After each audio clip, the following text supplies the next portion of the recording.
Board. All right, well, welcome everybody. My name is Madison Norris. I work for the National Association of Social Workers Utah chapter. I'm here to talk with you guys today about getting your SSW license in Utah. And if anybody has questions that come up as I'm presenting, please feel free to put it in the chat. Or reach out, throw up a hand. There'll be some time at the end for other questions and answers. But if you have anything that comes up, please feel free to interrupt me at any time. Okay, so licensing quick facts. You must take the ASWB exam in order to be eligible for the social work license in Utah. We'll get into a little bit later what that looks like and what ASWB is, but for now, that's just what you need to know. You have to take this exam in order to be eligible for your license. SSWs will take the bachelor's level exam. There's a few different options. You want to make sure you're taking the bachelor's level exam. And as for licensing prep materials, there's a lot of things out there. We have found that LEAP is a really great resource for this bachelor's level. And ASWB also has practice exams that you can purchase directly from them, but LEAP has really great BSW stuff. And then you can only practice in the state in which you are licensed. So if you want to be licensed in multiple states, you can take your exam and your exam scores and apply for licenses in other states, but you can only practice in the state you're licensed in. About the exam. So the bachelor's exam is 27% human behavior in the social environment, 28% assessment, 26% interventions with clients and client systems, and then 19% professional values and ethics. More about the exam. So the exam has 170 multiple choice questions. 20 of those questions are kind of like a give me. They test out 20 questions each year on folks that take the test. So 20 of those questions will not be counted towards your score, only 150. And the minimum passing rate for the exam is 70%. Okay, here's where I said I'd break down who ASWB exactly is. So here we are. ASWB is the Association of State Social Work Boards. They own the rights to the exam. They administer the exam. They have everything to do with the exam materials for licensure. DOPL, or the Department of Occupational and Professional Licensing, they are who you will actually apply for your license. They house all of the licensing. If you have an issue with your license, they are who you apply for your license through. Any conduct issues will be taken through DOPL. They also have oversight throughout Utah. And then NASW, so that's my association, National Association of Social Workers. I work for the Utah chapter. We protect the profession, provide ethical and professional oversight and consultation, offer test prep assistance for Utah and national. This presentation was actually taken from a national website and we had to tailor it to fit our needs, but national also does a lot of work on licensing. We also do a lot of other things, but that's not what today's presentation is about, so I'll get off that soapbox. Different levels of licensing in Utah. So there's 3 major levels right now. We have the social service worker. That's where you guys are. It's the entry level generalist social worker. It typically is a bachelor's degree plus the bachelor's level exam, and then you must be supervised. There's an alternative route to the social service worker. This may be changing very soon based on ASWB's their exam rules, but you guys don't need to worry about that. You're getting your bachelor's degree, so congratulations.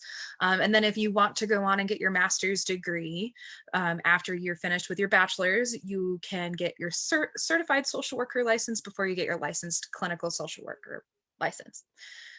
Okay, so for SSW, in order to become an SSW, there's a handful of steps you need to take.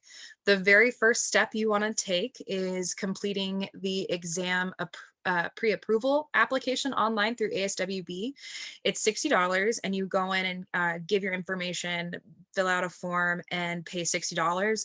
And that from there, you'll be able, this is what the website looks like.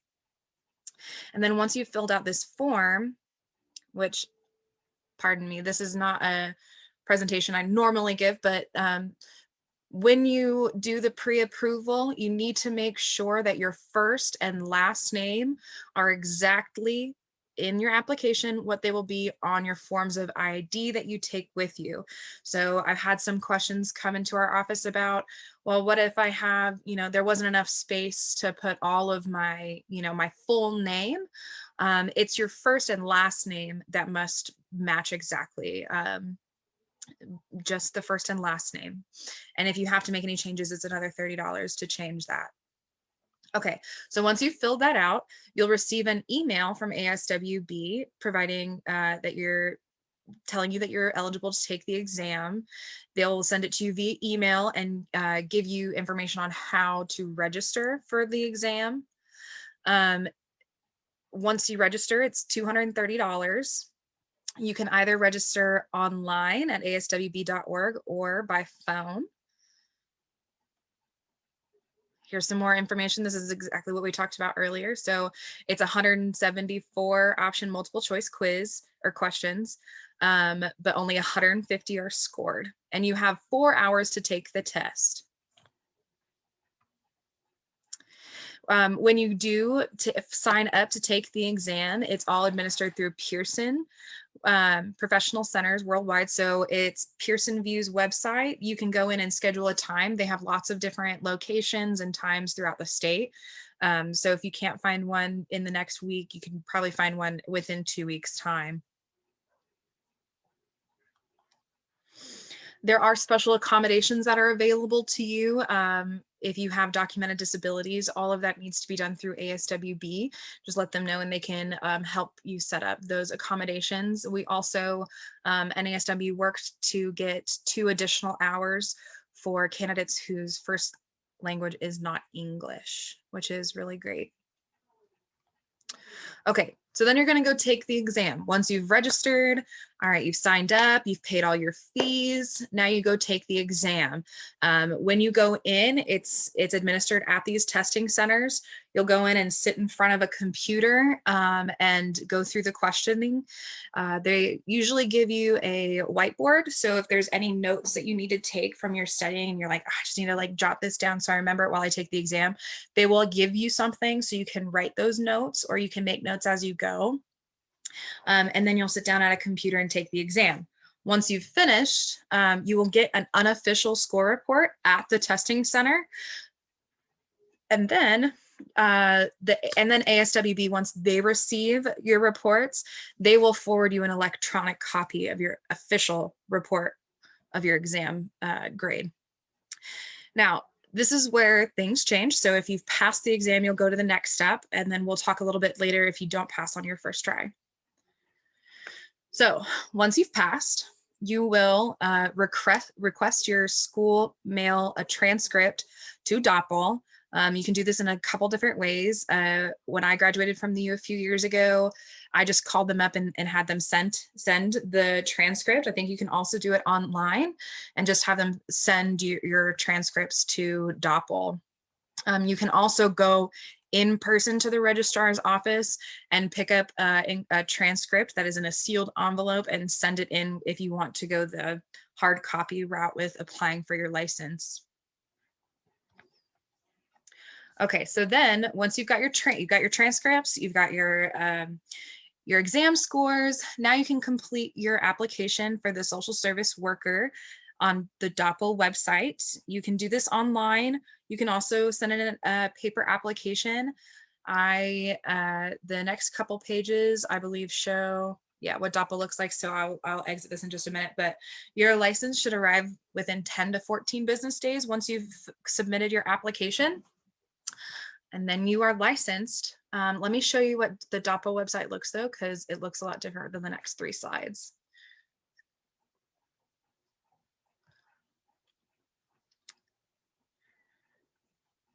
I'm not used to using Zoom all the time, so please be patient with me. Okay, now here's what the Doppel page looks like when you go directly to the social work page. I use this page all the time. I refer to it quite frequently, so it pops up automatically when I type in Doppel. But you go to doppel.utah.gov/SOC, and it will take you directly to the social work page. And you don't have to worry about navigating the front. And then you'll come down and go to licensing, apply for a license, and it's social service worker. And then it gives, the breakdown of what you need in order to apply. And then you can either apply online. It will take you through a portal where you will upload all of your documents and fill out necessary forms, or you can download manual forms here if you want to go, like I said, the physical copy route. Okay. All right. So like I said, this is what it's looked like in the past. It looks a little different now, so I wanted to show that to you guys. Okay. A note of caution, because it can take some time for the registrar to finalize transcripts, I would strongly suggest against applying through Doppel until you are done with graduation. If only part of your application is submitted and is incomplete, you only have 30 days until you have to forfeit and need to reapply and repay those licensing fees. So you really want to make sure that you have all your materials before you apply for your license. Really awesome thing about Utah is the state provides some wiggle room. So you have 45 days after graduation to get fully licensed without any incident. So you can have 45 days before you have your license and still operate as an SSW. All right, so scope of practice. I'm going to go ahead and read this off, but practice as a social service worker means performance of general entry-level services under general supervision of a mental health therapist through the application of social work theory, methods, and ethics in order to enhance the social or psychological functioning of an individual, a couple, a family, a group, or a community, including conducting a non-clinical psychosocial assessment or a home study, collaborative planning and goal setting, ongoing case management, progress monitoring, supportive counseling, information gathering, making referrals, and engaging in advocacy. It does not include diagnosing or treating mental illness or providing psychotherapeutic services to an individual, couple, family, group, or community. So it's really important to understand your scope of practice. As with any level of licensure, you need to know what you can and cannot do. Okay, so let's get back to if you did not pass the exam on your first try. And I strongly encourage if you did not pass on your first try, try again. Most of the time when people do not pass, it is not because they don't know the material. 99% of the time, it is not because you don't understand the material. It's generally because of testing anxiety. And there's a lot of different methods you can use to try and quell this testing anxiety. One of those is making sure to focus for keywords and doing your study guides ahead of time. So I promise you guys have the knowledge you need to pass this exam. It's just a matter of being confident about that. But if it does happen that you don't pass, you must wait 90 days in order to try again. Now, day one of the 90-day wait period begins the day after you take your exam. So from then you have 90 days in order to take it again. Now, there are exceptions to this 90-day wait period, but they are a case by case and you have to go through proper channels. Now, LEAP, this is a licensing prep resource I mentioned earlier. We found they have really great success. Unfortunately, we do not house a bachelor's level licensing prep course. We do one for the master's level that includes test taking strategies, but not for the bachelor's level. So go ahead and get your master's and we'll help you with that one again. So LEAP is really great. Okay, do's and don'ts. Do consider getting a comprehensive prep book, some kind of comprehensive study guide to help you study for the exam. This is, like I was talking about earlier, pay attention to keywords like best, most likely, least likely, first step. There's a lot of different resources out there about how to find those words and what to do when you see them. I encourage you to look for those kinds of materials. Arrive early for your testing, to the testing site, just to make sure you know exactly where you are, get a better feel for your surroundings, soak it all in before you sit down and have to take the test.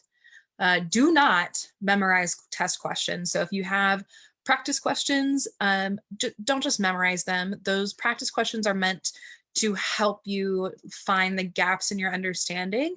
So if you take a test questions and you get this one wrong, my suggestion would be to take the keywords from that question and look up what those definitions are. That way you have a better understanding of what it was asking and what you might have missed, and studied that way rather than just memorizing a question.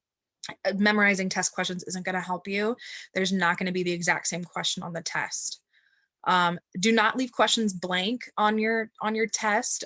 There's an option. It's really awesome. You can flag a question. If you want to skip it and come back, you can just flag it, move on. So if it's giving you too much of a headache to try and think like, what's the answer, flag it, move on. That way you're not spending too much time stressing about it, but go back and look through the question again. And my suggestion, it would be to at least eliminate 1 or 2 answers as you're looking through these questions. That way you have more of a chance of getting it right. If you can eliminate 2 before you guess, at least it gives you a 50% chance of getting it right. So here's some Q&A. I noticed there aren't any questions that have come up in the chat, but I would like a little bit of participation for this next piece. I'm going to throw a question up, and if you know the answer, I would love for you to put the answer in the chat, just to kind of give me an idea of if you understand this or not. Okay, so can an SSW work independently? Does anybody know?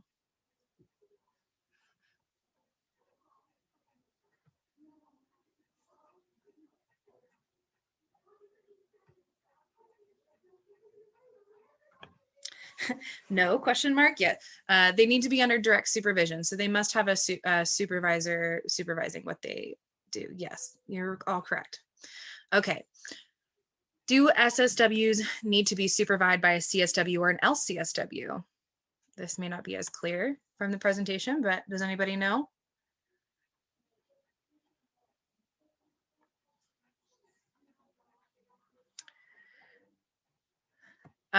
So an SSW can be supervised by a CSW or LSW or LCSW, excuse me, but they can also be supervised by other mental health therapists.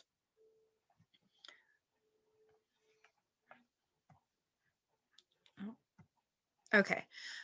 Which exam do you take for an SSW license?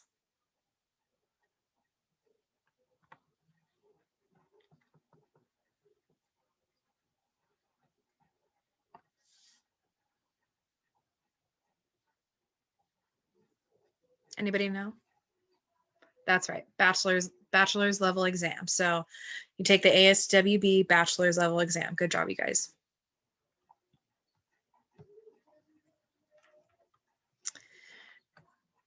Do I get my license automatically after I pass the exam? This is a trick one.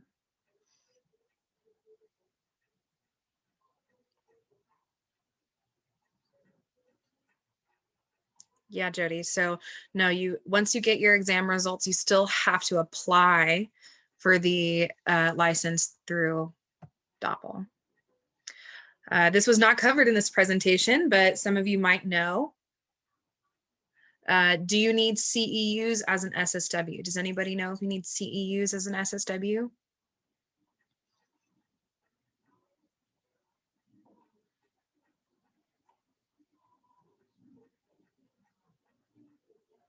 Yeah, Pam. So yes, SSWs do need CEUs. So they need 20 CEUs per licensing cycle, and that includes ethics and suicide. I don't have my notes right in front of me, but I believe it's 3 ethics and 2 suicide per licensing cycle. Okay, if I go into an MSW program, will my MSW coursework count towards CEUs? Anybody want to venture a guess?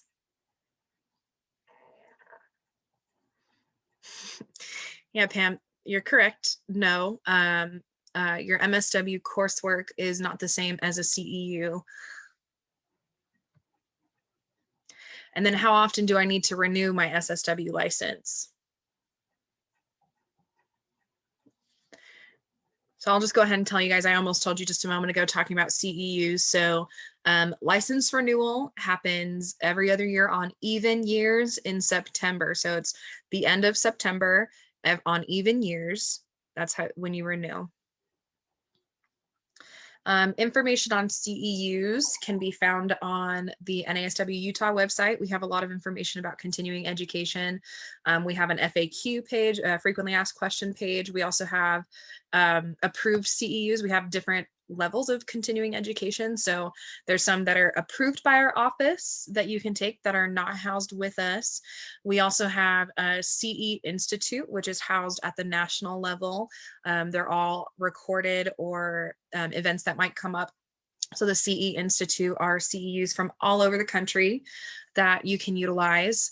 We also have home study options through our chapter that you can do that are like, you'll get a prompt and a situation and you write up an answer to what you would do. Okay, can an SSW provide therapy? Does anybody know? Can you provide therapy? No, absolutely not. Thank you. And that is the end of my presentation. Does anybody have any questions for me? I went through pretty quickly, so I'm happy to discuss anything again. You're welcome, Pam. I'm happy to help. So how long after graduation do you have to apply? Do you mean about applying for your license or approval for your exam? Both. Okay. So correct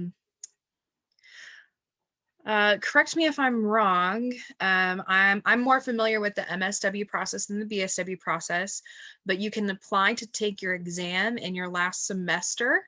I believe you need a form from your administration team that states that you are in good standing and you're good to take the exam. So you can actually get pre-approved and take your exam before graduation. And then after graduation, you have 45 days before you must have your license in hand in order to practice as an SSW. Does that answer your question, Logan?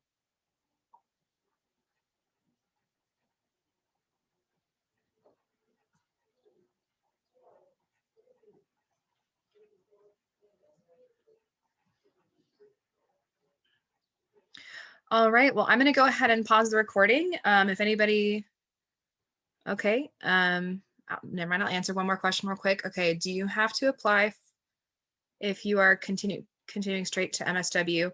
You don't have to get your SSW license at all. If you're just going to go straight into your MSW program, I would suggest not worrying about taking the exam, paying all the fees.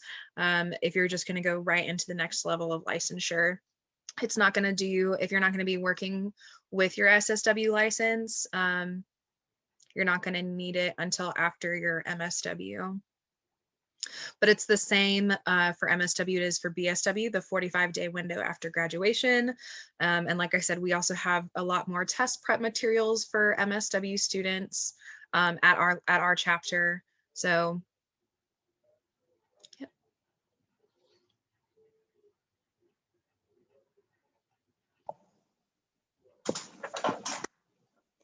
Madison, I'm a little bit confused on the 45-day window. sure. What happens if you don't do it in that 45-day window? I mean, you just can't practice, correct? But you can still go through the process and take the test and get your license, or can you explain that, please? Yeah, so 45-day window is I believe is more geared towards the MSW and clinical practice. As an SSW, you will need to be supervised. It's more of the for hiring process. Like if your internship is with somewhere and they want to hire you right after graduation, you can continue to work for them through that time period as you're waiting for your license to come through. So if it does that make a little bit more sense? So it's just meant to be a coverage, so you can still practice as an SSW without your license for 45 days after graduation. I believe it's the same for bachelor's level as master's. Is there an administrative person on this call that knows? Okay, so yeah, I believe it's the way it works for clinical practice and with MSWs is you can continue to work as though you have your license, even though you don't necessarily have it yet, until you get your SSW. So from your last day of classes, you have some wiggle room in those few weeks while you're just trying to get your license established. Okay, that makes sense. Thank you very much. You're welcome.